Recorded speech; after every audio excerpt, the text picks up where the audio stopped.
भागवत जी जिस फल को या जिस औषधि को सबसे ज्यादा बढ़ाई करते हैं, बखान करते हैं, वो मैंने बताया त्रिफला चूर्ण है। भागवत जी का ये कहना है कि पृथ्वी पर अगर कोई अमृत चीज है, अमृत तत्व है, तो वो ये त्रिफला है। त्रिफला में 3 फल है, आंवला है, बहेड़ा है, हरडे है। लेकिन जो महत्व की बात आपको समझने की है वो ये कि हर बहेड़ा आंवला इसको हमेशा 1, 2, 3 के अनुपात में ही उपयोग करें। भागवत जी ने त्रिफला उपयोग करने के लिए बोला है, लेकिन उसके साथ उन्होंने एक महत्व की बात जोड़ी है कि इसको अकेला कभी भी उपयोग ना करें, या तो इसमें गुड़ मिलाएं या तो इसमें शहद मिलाएं। अकेला उपयोग करना हो तो ज्यादा दिन ना करें, नहीं तो आपको कुछ कमजोरी सी महसूस होगी। ज्यादा दिन से मतलब 3 महीने के आगे ना करें।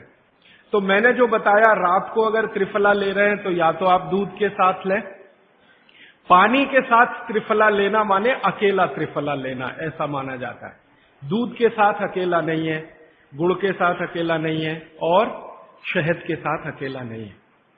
त्रिफला में तीनों के बारे में मैंने कल थोड़ा थोड़ा आपको बताया था। ऐसे ही भागवत जी कहते हैं त्रिफला जैसी ही एक वस्तु है, त्रिकटु है। फिर ऐसे कर करके उन्होंने पूरी 108 की सूची बताई है।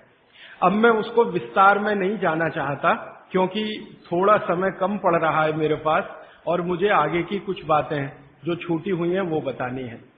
त्रिफला जैसी कुछ वस्तुओं के बारे में मैंने कल कहा था, जीरे के बारे में कहा था, आपको थोड़ा हींग के बारे में कहा था, अजवाइन के बारे में कहा था। ऐसे ही अपने घर में एक बहुत अच्छी चीज है जिसके बारे में मैं कल छूट गया बोलना, लेकिन बोलना जरूरी है, वो है मेथी का दाना।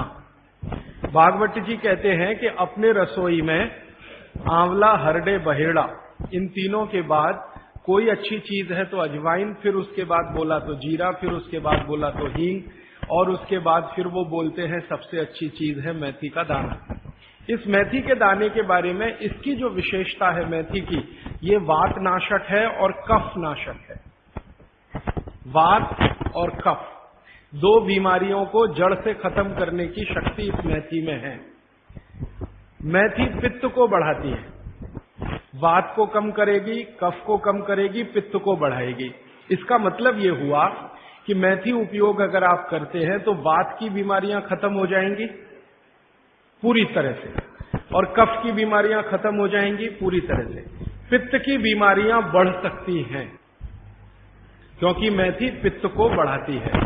तो जिन लोगों को पित्त की बीमारी पहले से है, उनके लिए विनती है कि वो मेथी का उपयोग ना करें। जिनको पित्त की बीमारी पहले से है वो मेथी का उपयोग ना करें। पित्त की बीमारी आप समझते हैं, एसिडिटी होना, हाइपर एसिडिटी होना, अल्सर होना, पेप्टिक अल्सर होना, मुंह में पानी आना, खाने का हजम नहीं होना, खाना खाने के 2-3 घंटे बाद भी खाने का टेस्ट मुंह में रहना, डकारे आना वगैरह वगैरह, हिचकी आना, ये ज्यादातर पित्त से जुड़ी हुई बीमारियां। तो मेथी के लिए भागवत जी कहते हैं कि पित्त के रोगी छोड़कर वात और कफ के रोगी इसको भरपूर मात्रा में ले सकते हैं। अब वात की बीमारियां अगर आपकी हैं, घुटने दुखना, कमर दुखना, कंधे दुखना, जोड़ों का दर्द, मेथी का उपयोग जरूर करें, जरूर करें। अब आप पूछेंगे जी मेथी का उपयोग करने का तरीका बहुत सरल बताया भागवत जी ने कि रात को 1 गिलास गुनगुने पानी में या गर्म पानी में 1 चम्मच मेथी दाना डाल दें, रात भर उसको रखें, सुबह उठकर मेथी दाने को चबा चबा के खाएं। चबा चबा के खाने का महत्व बहुत है। कई लोग मेथी की फंकी लेते हैं, पिसा हुआ मेथी होता है ना, उसकी फंकी लेते हैं, लेकिन फंकी का महत्व इतना नहीं है जितना चबाकर खाए हुए मेथी का है। क्यों? कारण उसका यह है कि जैसे ही मेथी आप चबाते हैं, लार बनना बहुत तेजी से शुरू होती है, क्योंकि मेथी का जो स्वाद है ना वो कटुक है, कषाय स्वाद है उसका। तो उस स्वाद की कोई भी चीज आप चबाएंगे बहुत तेजी से लार बनेगी, और वो लार मैंने आपको पहले ही बता दिया है आपके जीवन के लिए बहुत ही महत्वपूर्ण और उपयोगी है। इसलिए मेथी दाने को चबाकर खाने का असर बहुत गहरा और बहुत अच्छा होता है। तो आप मेथी दाना नियमित रूप से अपने घर में रखें, रसोई में रखें, उसका उपयोग करें। इस मेथी दाने के लिए एक बात वैसे मैंने महसूस की है, हमारे ज्यादातर घरों में अचार जितने भी बनते हैं सब में मेथी होती है, ज्यादातर। तो आप बागवट जी की बात अगर मानते हैं और सुनते हैं तो जो भी अचार में मेथी है वो अचार नहीं है, औषधि है, दवा है।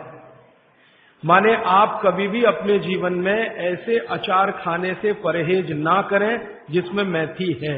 मेथी है तो जरूर खाएं, वो चाहे आम का अचार हो, चाहे कोई भी दूसरा नींबू का हो, या जो भी अचार आप डालते हैं, अगर मेथी है तो जरूर उस अचार को आप खा सकते हैं। कुछ अचारों में मेथी के अलावा ये भी होती है, अजवाइन होती है। अगर अजवाइन है तो आप जरूर अचार खा सकते हैं, क्योंकि महत्व की बात जो आपको मैं समझाना चाहता हूं वो ये कि किसी भी अचार पर, किसी भी फल पर औषधियों का असर फल से ज्यादा होता है। जो विज्ञान की बात है वो ये कि आपने अचार डाला, तो मान लो आम का फल था, आम के फल का अचार डाला, अब इस पे मेथी पड़ गई या इस पे पड़ गया ये अजवाइन पड़ गई, तो अजवाइन और मेथी दो ऐसी औषधियां हैं जो दूसरे के प्रभाव को बहुत कम और अपने प्रभाव को बढ़ा देती है। तो कई लोग ऐसा घबराते हैं ना, मुझे अचार खाना तो अच्छा लगता है लेकिन खा नहीं सकता क्योंकि मुझे ऐसी तकलीफ है। मैं आपको ये कहना चाहता हूं कि अगर मेथी पड़ी हुई है किसी भी अचार में और आप वात के रोगी हैं या आपको कफ की तकलीफ है तो बेझिझक वो अचार खाइए, तो अचार के साथ मेथी जाएगी। और अचार में पड़ी हुई मेथी का असर पानी की मेथी से कई गुना ज्यादा हो जाता है।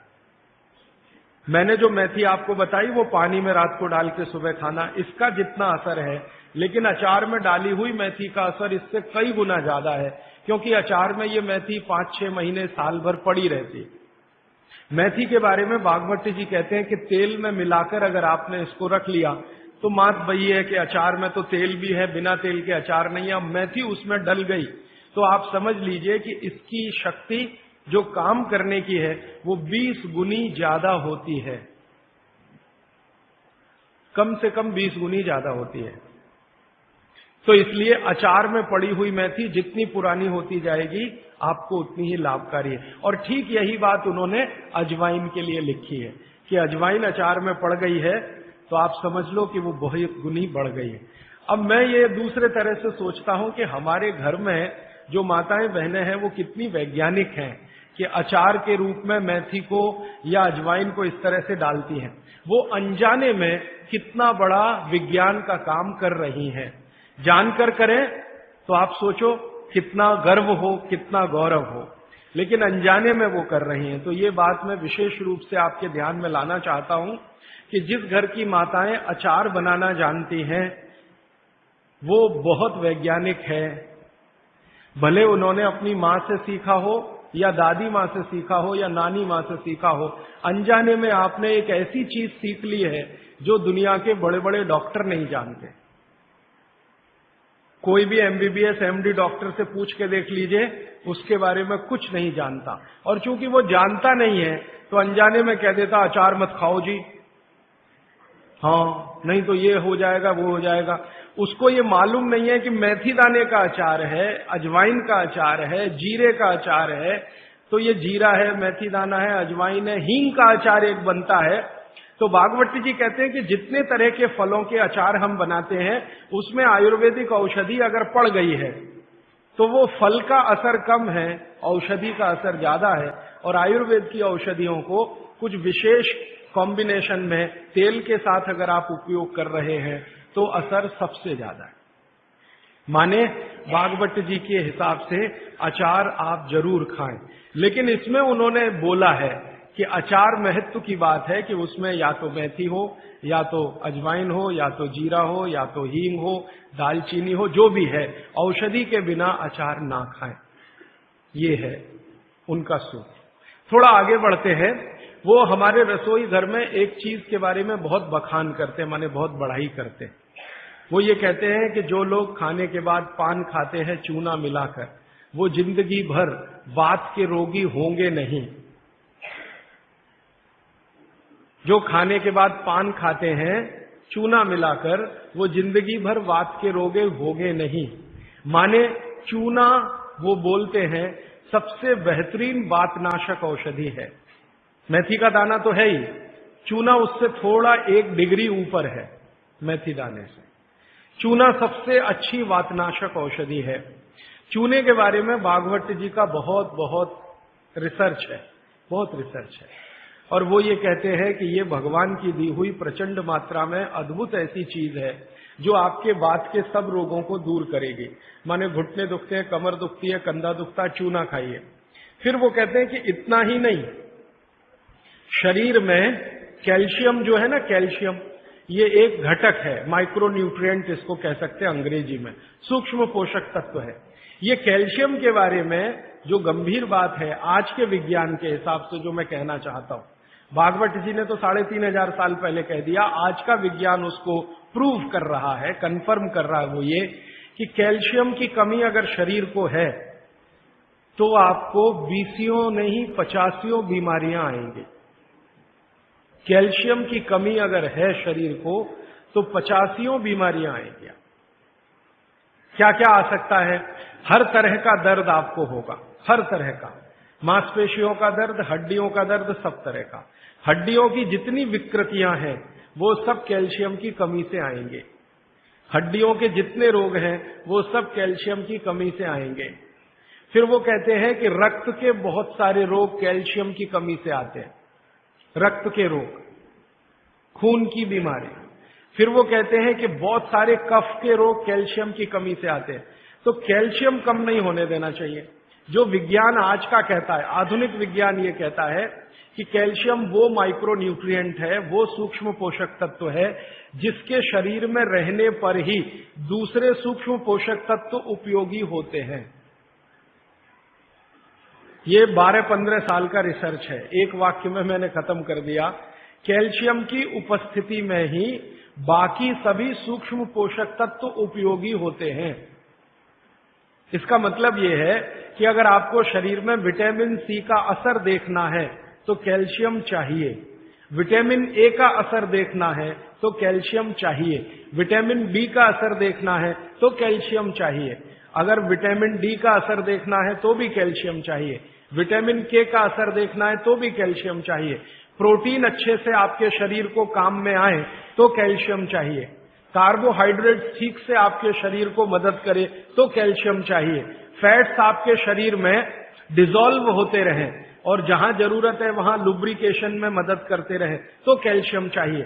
माने समझ लीजिए कि कैल्शियम अगर नहीं है तो शरीर में सब कुछ बीमारियां आने ही वाली है। इसलिए कैल्शियम की उपलब्धता शरीर को होनी ही चाहिए। अब इसके बारे में भागवत जी कहते हैं, आधुनिक विज्ञान ने अभी प्रूव किया, भागवत जी पहले ही कह गए कि हमारे शरीर की 40 वर्ष की उम्र तक, 40 से 45 वर्ष की उम्र तक जो कुछ भी हम खा रहे हैं इसी में से हमको कैल्शियम मिलता रहता है। सबसे ज्यादा कैल्शियम आप जानते हैं दूध में है, दूध, फिर दूध के बाद दही, दही के बाद मट्ठा, मट्ठे के बाद मक्खन, मक्खन के बाद घी, इन सब में भरपूर कैल्शियम है। फिर आपने खाया संतरा, मौसम्मी, नारंगी, अंगूर, द्राक्ष, जो भी खट्टे फल, आम वगैरह वगैरह, सब में कैल्शियम भरपूर मात्रा में है। फिर सबसे ज्यादा कैल्शियम फलों में माना जाता केले में है। केला भरपूर खाना चाहिए क्योंकि कैल्शियम का सबसे बड़ा भंडार है और आसानी से हजम होता है। तो ऐसे जो फल हैं इनका जो कैल्शियम है ये 40-45 साल तक हमें आसानी से मिलता रहता है, क्योंकि शरीर की जो बायोकेमिस्ट्री है 40-45 साल तक एकदम दुरुस्त और तंदुरुस्त रहती है। जठर अग्नि भी तीव्र रहती है, बाकी सब फंक्शन ठीक है। लेकिन जैसे ही 45 की उम्र खत्म होती है, माताओं को ये बात विशेष रूप से कह रहा हूं, बहनों को, माताओं को, जैसे ही आपकी 45 की उम्र पूरी होती है और आपका मेंसेस साइकिल बंद होता है, मासिक धर्म आपका बंद होता है, उसी समय आपको कैल्शियम हजम होना कम होना शुरू होता है। आप कितना भी ये सब चीजें खाएं, केला भी खाएं, ये भी खाएं, लेकिन कैल्शियम उतना पूर्ति नहीं करता, क्योंकि कैल्शियम को शरीर में डाइजेस्ट कराने वाला जो हार्मोन है वो तभी तक आपको है जब तक आपकी मासिक चक्र की शुरुआत है। मासिक चक्र बंद होते ही ये हार्मोन कम होता है। आप जानते हैं कई हार्मोन्स कम हो जाते हैं। तो कैल्शियम डाइजेस्ट होना बहुत मुश्किल होता है, तब आपको जरूरत पड़ती है कि बाहर से कैल्शियम लें। इसलिए सब माताएं इस बात को ध्यान दें और इसको गांठ बांध लें कि 45 की उम्र होते ही चूना खाएं, क्योंकि अतिरिक्त बाहर से कैल्शियम उसी से मिलेगा।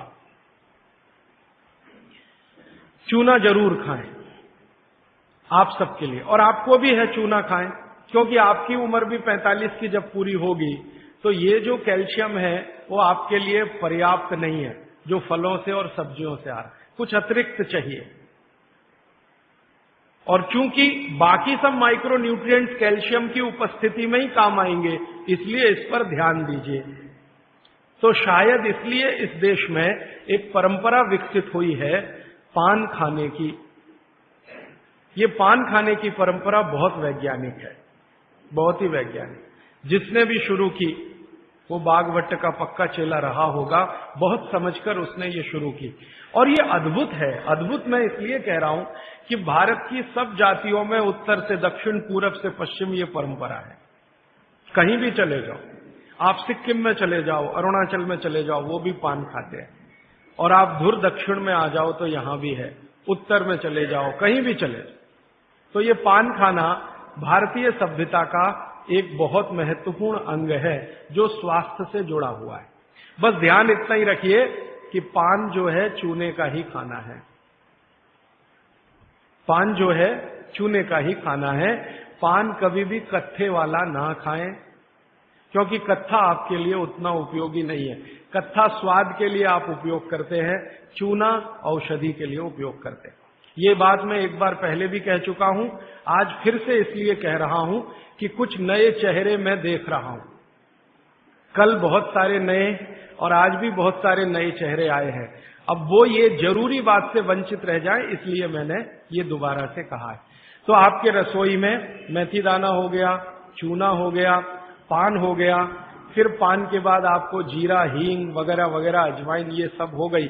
ऐसी कुल 108 औषधियां हैं। गरीब से गरीब आदमी की रसोई में ये औषधियां हैं, इनका भरपूर उपयोग करिए। एक औषधि के बारे में बागवट जी कहते हैं और भी महत्व की है, दालचीनी। दालचीनी के बारे में बागवट जी कह रहे हैं कि वायु के जितने भी प्रकोप हैं, जैसे दमा, अस्थमा, ये वायु की बीमारियां, अस्थमा, दमा, वात की बीमारियां वायु की, तो इनको खत्म करने में या समाप्त करने में या इन बीमारियों को ठीक करने में बड़ी मदद करता है दालचीनी। और दालचीनी के बारे में बागवट जी कहते हैं कि ये दमा, अस्थमा, इनको तो खत्म करेगा ही, वात के सब रोगों को खत्म करेगा, कफ के रोगों को भी खत्म करता है। कफ के रोग आप समझते हैं, खांसी है, सर्दी है, जुकाम है, मोटापा है, वजन बढ़ना, ये सब कफ के रोग हैं।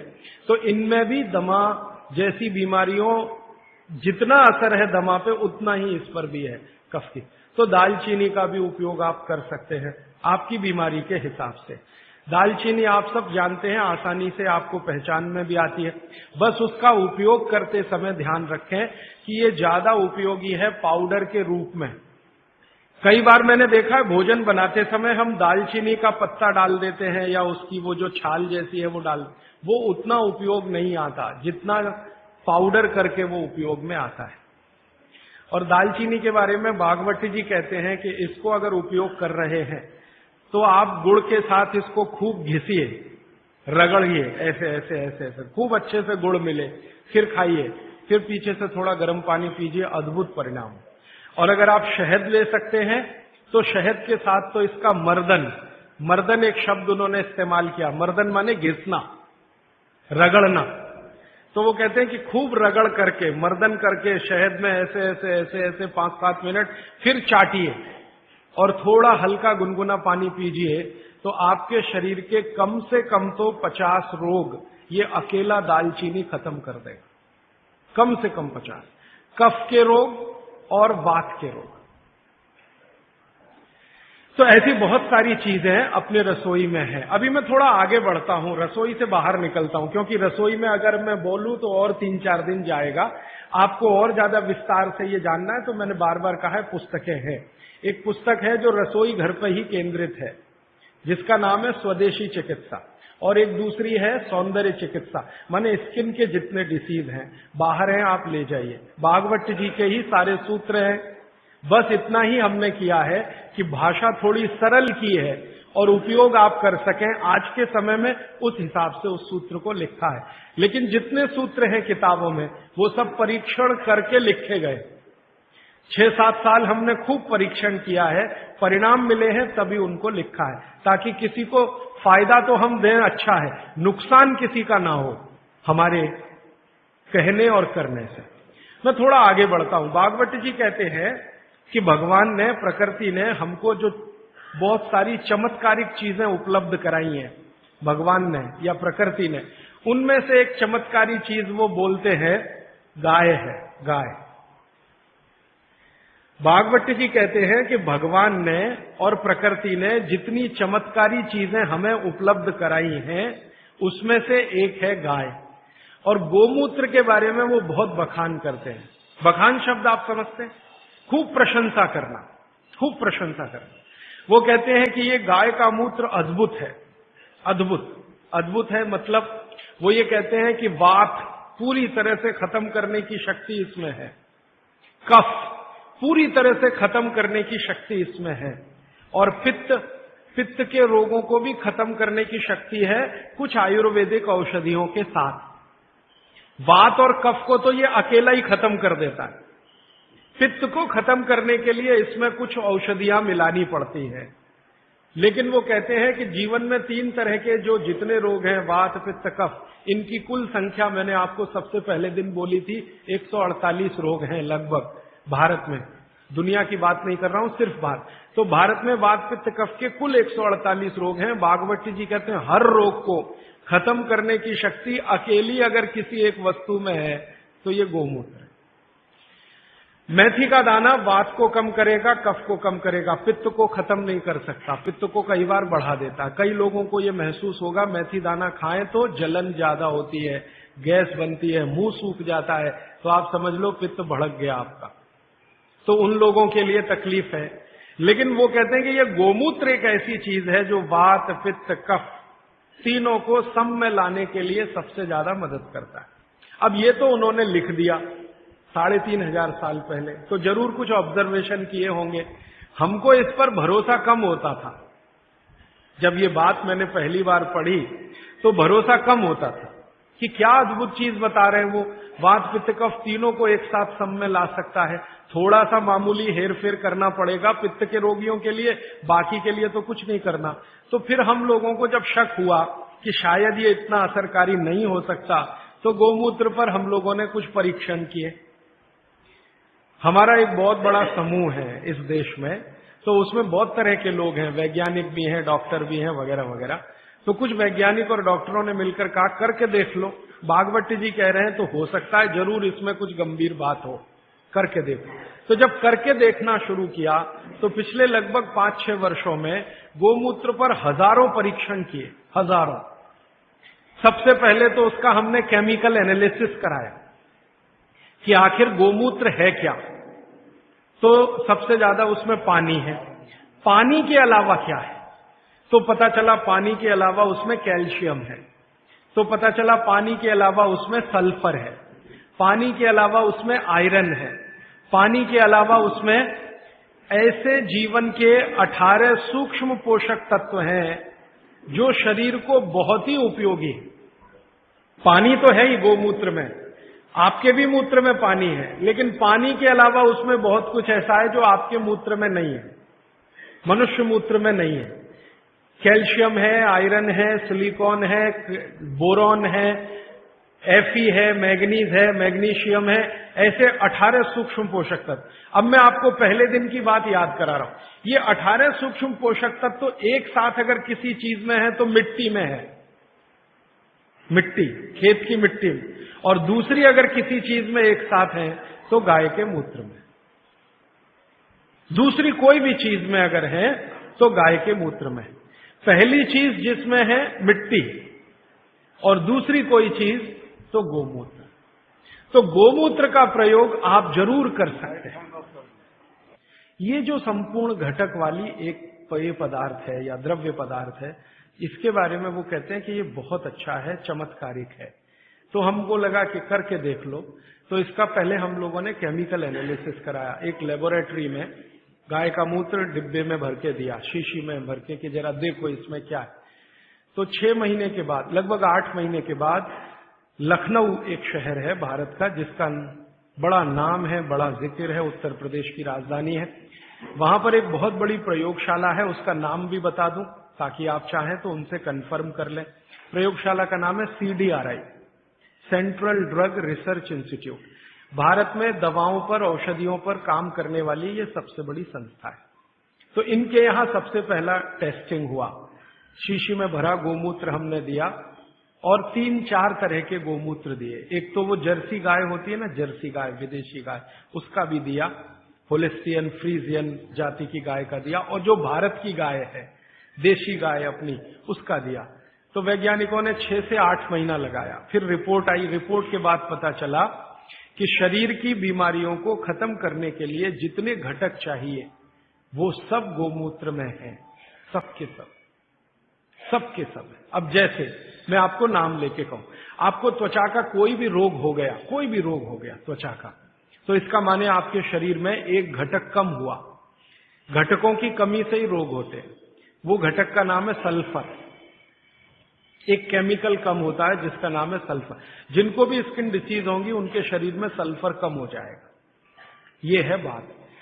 अब गाय के मूत्र में भरपूर मात्रा में है सल्फर, भरपूर। तो हम लोगों ने क्या किया कि ये त्वचा रोग वालों को इकट्ठा करके, सल्फर चाहिए तो सल्फर हम चाहें तो होम्योपैथी में दे सकते थे उनको, सल्फर चाहे तो आयुर्वेद में भी दिया जा सकता था। हमने ना होम्योपैथी में दिया ना आयुर्वेद में दिया। उनको कहा भाई गोमूत्र में सल्फर है और आपको सल्फर की जरूरत है तो आप पी के देख लो। तो उनमें से कुछ ने पिया, कुछ ने नहीं पिया, कुछ को लगा कि कैसे पिए हैं, इसमें वगैरह वगैरह बहुत सारी तकलीफें हैं। वो एक आदमी तो मुझे कहता था, राजीव भाई इतनी बास आती है, कैसे पी सकता हूं। और वो रोज 1 बोतल दारू पी लेता था, गोमूत्र पीने में उसको बास आती थी। तो मैं उसको समझाता था, भैया दारू की जो बात है उससे अच्छी तो ये है, लेकिन वो माना नहीं। खैर, जिन लोगों ने पी लिया, हमने देखा कि 1.25 महीने से ही उनके त्वचा का रंग बदलना और उनका जो रोग है वो बदलना शुरू हुआ। 3रे महीने तक आते आते संपूर्ण रोग ठीक। और क्या क्या रोग ठीक हुए? सोराइसिस ठीक हुआ, जो कभी ठीक नहीं होता, आप जानते हैं। एलोपैथी वाले तो कहते हैं सोराइसिस ठीक ही नहीं होता। सोराइसिस के बारे में वो कहते हैं कि आदमी मरे तो ठीक होता है, ये भाषा है डॉक्टरों। तो वो सोराइसिस ठीक हुआ। एक्जिमा तो इतने आसानी से ठीक हुआ कि बहुत ही आसान। खुजली, खाज, दाद, सब तरह के त्वचा रोग ठीक हुए। तो बात समझ में आई कि बागवती जी सही कहते हैं। फिर हमने इसका एक्सपेरिमेंट घुटने दुखने वालों पे किया। घुटने दुखते हैं, कमर दुखती है, कंधा दुखता है, और देखा कि रिजल्ट बिल्कुल सही है। 15 से 20 दिन में ही असर है। फिर हमने इसका प्रयोग कफ वालों पे किया। खांसी है, सर्दी है, जुकाम है, 20-20 साल की खांसी है, 25-25 साल की खांसी है। अब आप जानते 20-25 साल की खांसी तो दमाई हो जाती है या तो टीबी में बदल जाती है। तो उसमें देखा तो इतना तीव्र असर है इसका कि अगर आप ट्यूबरकुलोसिस के किसी भी पेशेंट को सरकार का इलाज कराएं, आप खुद कर लेंगे एक्सपेरिमेंट, मैं तो 20 बार कर चुका। सरकार का इलाज आप जानते हैं, गोलियां, डॉट्स की गोलियां टीबी के मरीजों को देते हैं और कहते हैं हम फ्री में बांट रहे हैं। तो एक आदमी को आप बोलो कि डॉट्स खाए और इलाज कराए, और दूसरा ऐसा ही आदमी पैरेलल ले लो जिसको टीबी है, अस्थमा है, दमा, उसको को नहीं तुम सिर्फ गोमूत्र पियो और कुछ मत करो। फ्रेश गोमूत्र माने फ्रेश, जो ताजा। तो आप देखेंगे कि वो डॉट्स की गोली खाने वाले को 4 महीने से 6 महीने लगेंगे और ये गोमूत्र पीने वाले को 1.25 महीने से 2 महीना ही लगेगा और ठीक होगा। और ये एक बार ठीक हुआ गोमूत्र पी के, इसको दोबारा टीबी नहीं आएगी, क्योंकि गोमूत्र बीमारी ही ठीक नहीं करता, प्रतिरोधक शक्ति इतनी बढ़ा देता है कि वो बीमारी भविष्य में दोबारा ना आए। तो समझ में आया कि बागभट्ट जी तो कुछ गलत नहीं बोल गए, सही। फिर हमने और एक एक्सपेरिमेंट किए कि जिनको डॉट्स दी जा रही है, ऐसे कुछ मरीज एम्स में हमने चिन्हित किए। ज्यादा एक्सपेरिमेंट हमने एम्स के डॉक्टरों की मदद से किए। तो ऑल इंडिया इंस्टीट्यूट के कुछ मरीज जिनको डॉट्स दी जा रही है, नियमित रूप से टीबी के लिए वो आते हैं उनको शीशी में भर भर के ये दे दिया, और ये नहीं कहा कि ये गोमूत्र है, क्योंकि कहो तो खाएं नहीं और पिए नहीं। उनको कहा ये बहुत अच्छा सिरप है, आप इसको पीते रहो। अब वो आते थे, शिकायत करते थे कि ये कैसा सिरप है, इसमें कुछ बास सी आती है, दूसरे सिरप तो मीठे मीठे लगते हैं कि भाई ये सिरप